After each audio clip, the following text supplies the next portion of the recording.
আল্লাহ পাক সুবহানাহু ওয়া তাআলা বলেন, আমার নাযিলকৃত বিধান দিয়ে যারা ফয়সালা করে না তারাই কাফের, তারাই জালেম, তারাই ফাসিক।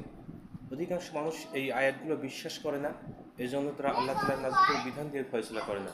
যদি তারা এই আয়াতগুলো বিশ্বাস করতো তাহলে অবশ্যই আল্লাহ তাআলার নাযিলকৃত বিধান দিয়ে ফয়সালা করতো। আল্লাহ তাআলা বলেছেন, ইনাল হুকমু ইল্লা লিল্লাহ। অতএব আইন দেওয়ার মালিক, আইন দেওয়ার ক্ষমতা একমাত্র আল্লাহ পাক সুবহানাহু ওয়া তাআলার।